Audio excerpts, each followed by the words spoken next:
Viajamos por Venezuela y sus comunidades. Nosotros queremos que nos arreglen esas calles. Nos reunimos con los vecinos. Tenemos que hacerle un cumpleaños a las cajas para que nos vengan. Escuchamos sus reclamos, sus problemas. Pero es un momento de participar.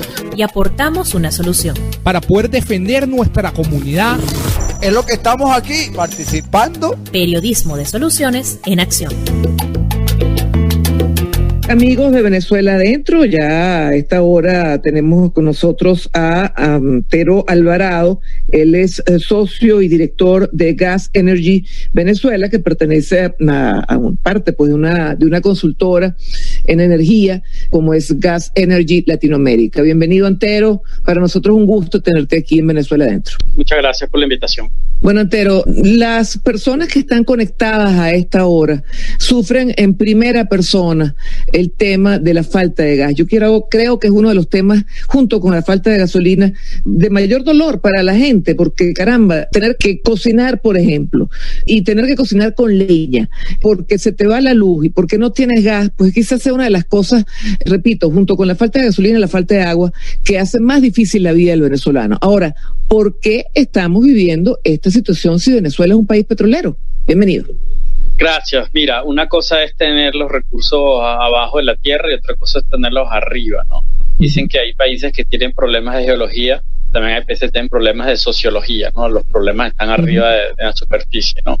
Y al final no es un tema que sea, lamentablemente, la gente cree que el petróleo sale solo y que por hecho de tener reservas tenemos que tener productos refinados y al final no es tan sencillo. Al final eso requiere pues un marco de negocios estable, inversiones altísimas, que sea rentable los negocios, y cuando se pierden esas características, los negocios pues que ya no son negocios sino son servicios públicos que empiezan a repartir lo que se produce en vez de que eso funcione como un mercado, pues bueno, llegamos donde estamos, ¿no? Lo que ocurre en Venezuela por el tema de gas, básicamente que hay un 90% del país que consume gas propano, que lamentablemente es una ineficiencia energética. O sea, un país no debería consumir tanto propano. Les pongo un ejemplo. Una bombona de propano la usan en Estados Unidos para hacer un barbecue un domingo a la afuera en verano. ¿Okay? De resto, la gente no cocina con eso porque es muy costoso. Es una bombona de propano cuesta $15.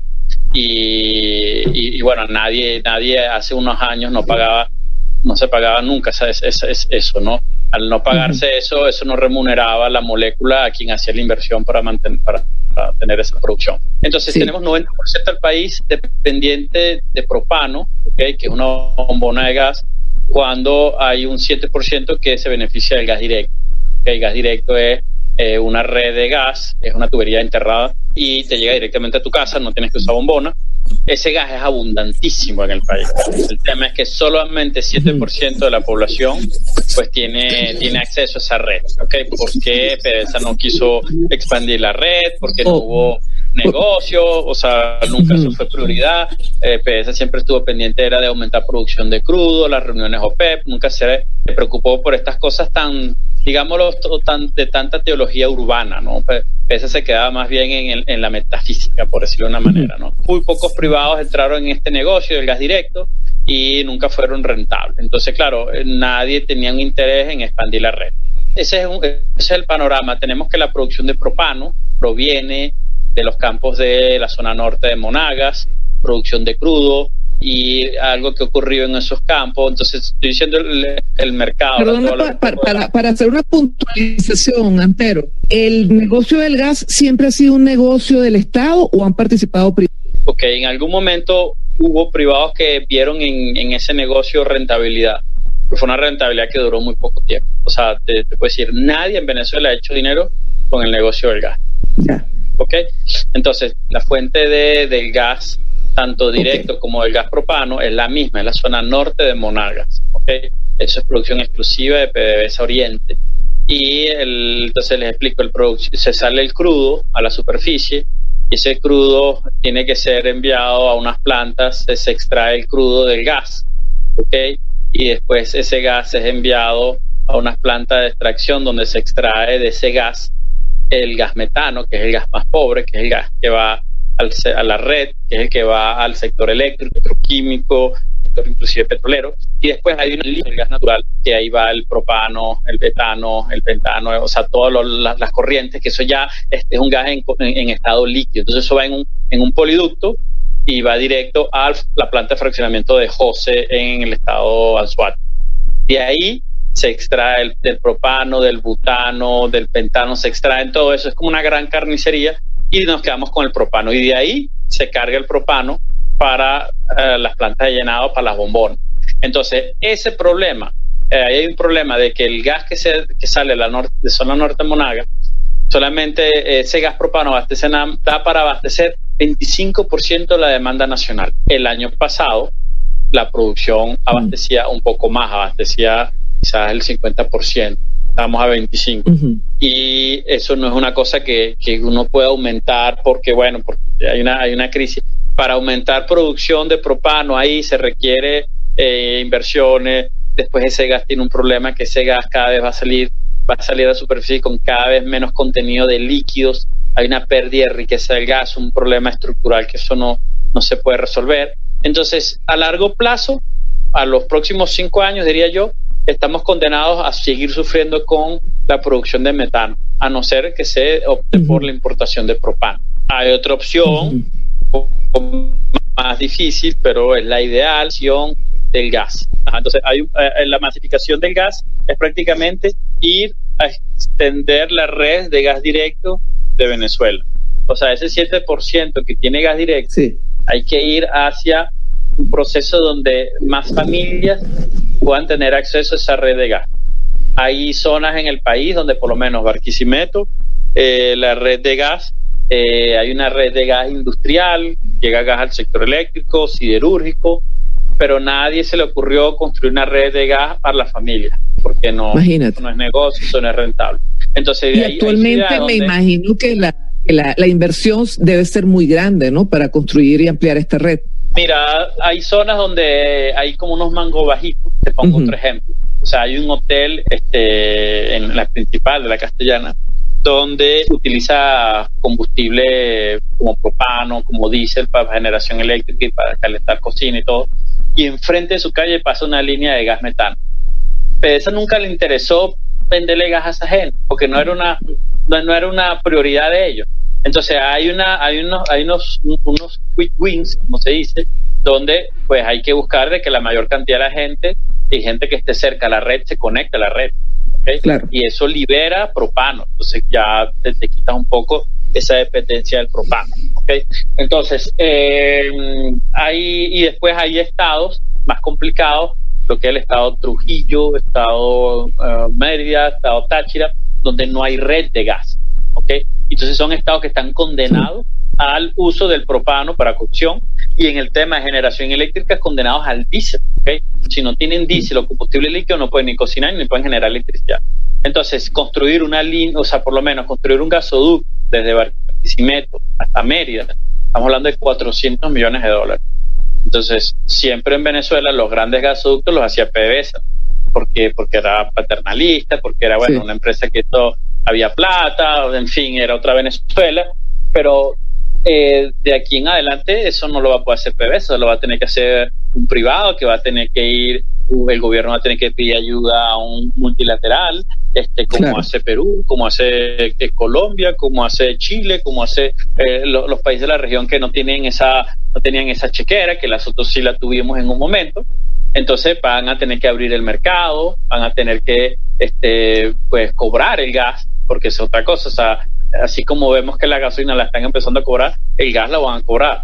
Ahora, capaz no va a ser lo primero que van a hacer, porque el gas propano es lo último que se libera de subsidio. Primero vas con la gasolina, después vas con la electricidad, después vas con el diésel, después con cosas. Pero con el gas metano, el gas propano, eso va de último. Entonces no hay una solución fácil, como ves. O sea, un problema, tenemos gas, pero necesitamos infraestructura, y después tenemos un problema de que los déficits no se están importando. En un país normal, tiene un déficit de cualquier energético, tú lo importas. Pero bueno, las circunstancias de Venezuela hoy en día hacen que hayan como unas situaciones más complicadas, unos agravantes. ¿Nunca habíamos tenido este déficit a este nivel, Antero? No, nunca. Fíjate, yo voy a comenzar a formular las preguntas que nos están llegando porque, bueno, es parte de lo que ilustra lo que está viviendo la colectividad. Fíjate, desde Aragua nos dice lo siguiente: en Carabobo el gobernador anunció que trajo unas especies de camiones que van a llevar a las comunidades y van a llenar directamente las bombonas. Te preguntan si eso es viable. Sí, eso es viable, pero te estoy hablando que el problema es la fuente, es el suministro. O sea, tú compras camiones, compras bombonas, compras todo, y el propano. Hay un tema también allí con las bombonas, Tero. Hemos visto, bueno, unas bombonas en estado bastante deplorable. Esto implica peligro. ¿Qué está sucediendo allí también? ¿No se han importado bombonas? Mira, hay como un déficit de 4 millones de bombonas, es un tema, y que deben ser reemplazadas. También hay un tema que muchas familias tienen hasta 4 bombonas en su casa, ¿no? Entonces eso tampoco ayuda, ¿no? O sea, cuando de repente quizás tienes el propano, lo poco que tienes lo tienes, pues no tienes las bombonas para ser llenado, entonces eso también complica, ¿no? Es un problema, pero no es tan complejo como el problema de las fuentes. Claro. Desde Portuguesa dicen lo siguiente: no se sabe qué está más escaso, el gas o la gasolina. No se le ve solución a este problema. ¿Qué soluciones cree usted que puede hacer el gobierno? Mira, la demanda de gasolina antes del COVID era 130,000 barriles de gasolina diario. Hoy se producen 30,000, o sea, el déficit de gasolina son 100,000 barriles. Y el tema del propano, el déficit es de 75%, o sea, sí, estamos casi igual. Durísimo. Desde el Táchira preguntan lo siguiente y comentan: desde el Táchira, aquí el gas que se distribuía a los hogares era traído desde la planta del Vigía. Ahora dicen que lo traen desde José y ello incrementa el precio al punto de que las familias más vulnerables no pueden pagarlo. Entonces, fíjate, aquí lo uno se suma con lo otro. Por una parte, pues no hay gas, y por otra parte, el poco que hay, pues bueno, ha incrementado su precio. Sí, la planta de José es la única que está suministrando propano a todo el país, que hay que irlo a buscar en camiones. Entonces, de Táchira, en efecto, el camión se echa el viaje para allá, se le gastan los cauchos, los frenos, se le gasta todo, se echa un día yendo, quizás un par de días esperando cargar y otro día para atrás. Entonces, antes eso se hacía con un buque que se hacía cabotaje, que de José se iba hasta Maracaibo y ahí descargaba y ahí bajaban. Entonces, ese buque no está funcionando. Sí, es un drama el que hoy en día es la única fuente, es ahí. Hace años, el lago de Maracaibo, porque ese gas del lago de Maracaibo es un gas muy rico, que viene asociado a la producción de crudo.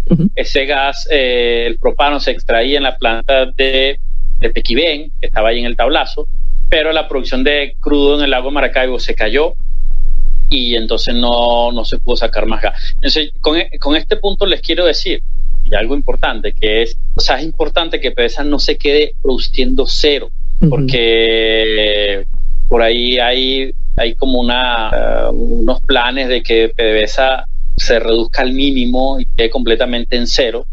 Entonces, quien dicen y quienes piden y quien buscan medidas para que PDVSA llegue a cero, pues no se dan cuenta de que llegando a cero entonces no hay nada de gas propano. O sea, ese 25%, olvídense. Y olvídense de gas directo o gas metano para las plantas eléctricas. Eso desde que uno vaya y PDVSA sigue para abajo y eso va a generar un cambio. Mira, primero va a generar un caos que un cambio. O sea, que no hemos visto nada en relación a lo bajo que puede caer PDVSA. No, te voy a poner un escenario más drástico. Ahorita yo te estoy llamando por teléfono, pues tengo señal, pues tengo luz en mi casa. Pero puede no ocurrir eso, ¿ok? Yo todavía tengo algo de gasolina aquí porque eché gasolina 5 horas el otro día. Hoy fui a comprar verduras en el automercado y habían tomates, habían zanahorias, porque hubo alguien que las trajo de los estados andinos porque había diésel, pero por aquí hay gente pidiendo que se restrinja la importación de diésel, de que eso está. Sí, claro, yo todavía estoy aquí como legumbres que vienen de la grita, ¿no? Pero esto va a llegar un momento en que no, mira, tienes que en tu jardín sembrar tus tomates porque no hay diésel para transportar. Los estados andinos, por más que sea, la tienen muy duro, pero imagínense quedarse sin suministro eléctrico por días indefinidamente. O sea, hablemos del racionamiento eléctrico de 6 a 10 horas diarias. Eso es peor todavía. O sea, estamos mal, pero todavía hay unos mínimos que se puede tener, y yo sí estoy viendo que si las cosas se siguen agravando, se puede llegar muchísimo más bajo de lo que estamos hoy en día. Y tampoco estamos produciendo diésel, Antero. Estamos produciendo la mitad de la demanda, ¿okay? En unas plantas, en un diésel de alto azufre, que prácticamente es consumido por el sector transporte. Estoy diciendo carga pesada y normalmente transporte de buses, aunque los transportes de pasajeros ahorita están muy, muy bajos.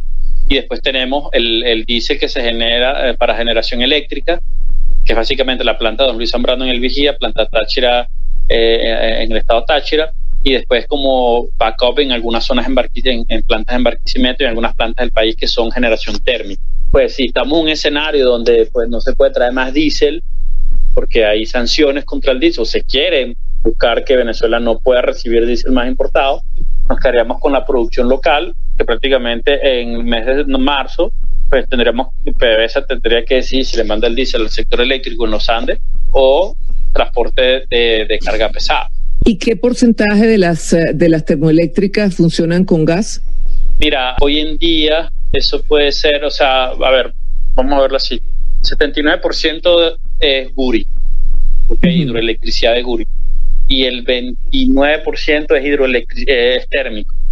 Hoy en día eso puede estar 80 gas, 20 diésel, más o menos. Bueno, es preocupante lo uno y lo otro. Mira, te comentan lo siguiente desde Portuguesa. Aquí venden la bombona de 10 kilos en $10. Y bueno, comenta la persona, esto es un abuso. ¿Cuánto debería estar según el mercado internacional?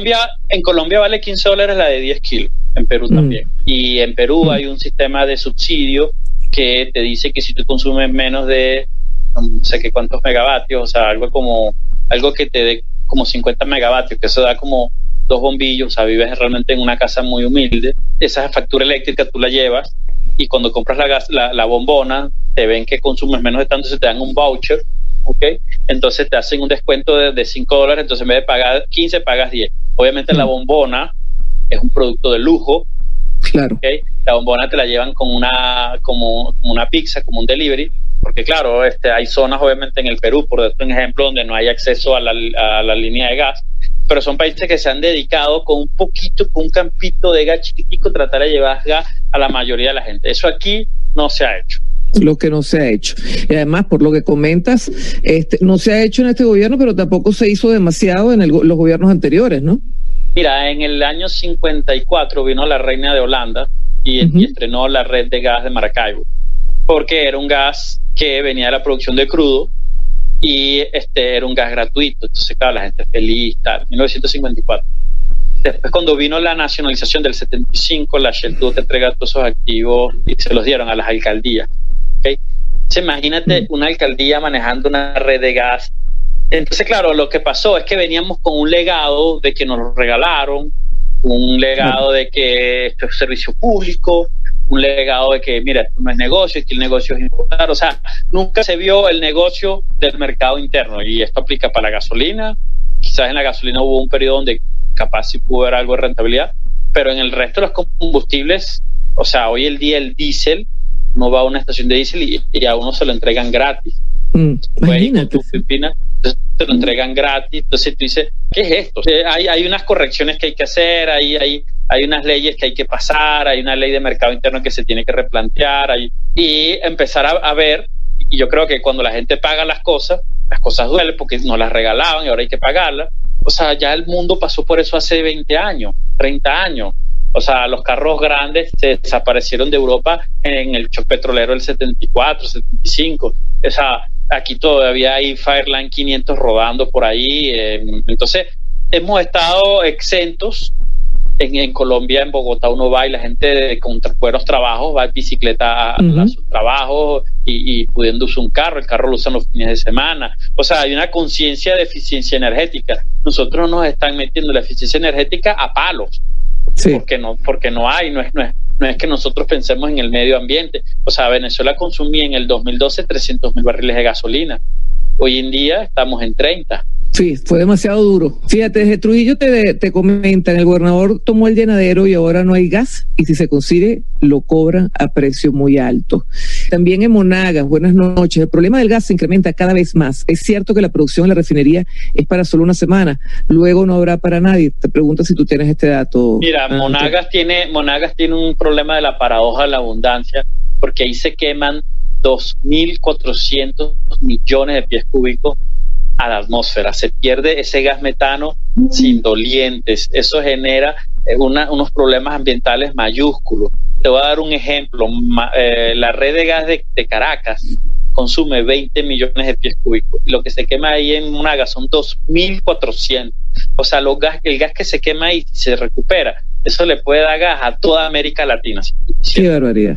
Pero Monagas no tiene red de gas, tiene puro bombona. Entonces tú agarras ese gas, dices, bueno, voy a agarrar todo ese gas, lo voy a meter en tubo, lo voy a meter presión y lo voy a exportar a Trinidad y Tobago, que está a 200 kilómetros de ahí. Eso te puede generar 1.500 millones de dólares al año. Mira, te preguntan lo siguiente o te comentan, la intervención de la planta de llenado del Táchira desde el principio de este año fue con la excusa de que iban a mejorar la distribución, palabras de Freddy Bernal, pero ahora las mafias han tomado la venta y distribución, lo cual ha creado un incremento en el precio al punto de que una bombona de 43 kilos puede costar $50. Varinita. Saca la cuenta, cuenta, 1.200 entre 20, eso te da la cantidad de Caracas que puedes surtir. Qué locura, Dios mío. Varinitas, municipio Bolívar, Barinas, ¿cuántas plantas de llenado tenemos en el país para el gasto doméstico, si tienes ese dato? ¿Los costos operativos se cubren por los usuarios que pagan? Mira, el tema es que ese precio que vende la mafia no es un precio para remunerar a quien realmente hace la inversión para producir eso, no se la lleva un intermediario. Entonces el hecho de que usted pague $15 a una mafia, eso no quiere decir que eso va a ser invertido en mejorar, ¿no? Desde Monagas, en las diversas actividades que hemos realizado en nuestro estado, pudimos detallar la decadencia del servicio básico del gas doméstico en las comunidades. ¿Es posible que exista un estallido social si sigue dando respuesta a los ciudadanos? Una pregunta. Mira, sí, la gran pregunta es si toda esta protesta se unifica y se canaliza, porque pareciera que entonces hay una protesta y le mandan un camión y la gente se calma y así van. Entonces después otra comunidad se vuelve a prender, le mandan un camión y se calman, ¿no? Y hay un sistema de control social muy fuerte con el tema de la protesta. Desde el Táchira, en la zona de Capacho Nuevo, municipio de Independencia, no se ha despachado gas desde hace un año. La semana pasada se hizo una reunión con la alcaldía y lo único que dijeron era que los consejos comunales se van a encargar de informar quiénes merecen una bombona con precio regulado y quiénes van a pagar a precio completo. Esta fue la respuesta de la alcaldía para intimidar a la población para que cesara la cantidad de reclamos que estaba haciendo el pueblo. Bueno, fíjate que está un mecanismo. Buenas noches, un abrazo desde el Zulia. Disculpen la demora, va llegando un poquito de señal. Bueno, menos mal, Zulia. ¿Han podido evaluar el impacto ambiental y los niveles de deforestación en el país a causa de la tala para cocinar con leña? Y la segunda pregunta, ¿el país puede quedarse sin gas de uso doméstico? Ok, mira, no he visto a nadie que haya hecho un estudio interesante. Lo que sí vale la pena, si no tienen nada que hacer un día, métanse en Google Earth o un mapa esos de Google así satélite y vayan a República Dominicana y se van a dar cuenta cómo está Haití, cómo está República Dominicana. En Haití no quedan árboles, los talaron todos para cocinar y uno en República Dominicana uno ve esos árboles, entonces eso puede pasar aquí. O sea, realmente la gente está cocinando con leña y se están cortando árboles, la gente necesita cocinar.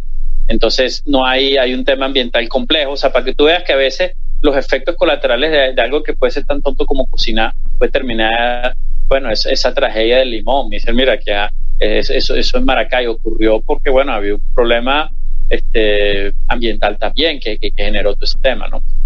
Y el tema de que si Venezuela se puede quedar sin gas, de propano sí se puede quedar sin gas, ¿ok?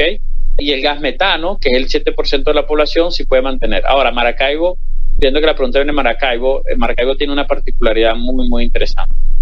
La red de gas de Maracaibo consume 5 veces más que todo Caracas. Mientras Caracas consume 20 millones de pies cúbicos, en Maracaibo se consumen 110, 120 millones de pies cúbicos, porque la red tiene tantas fugas.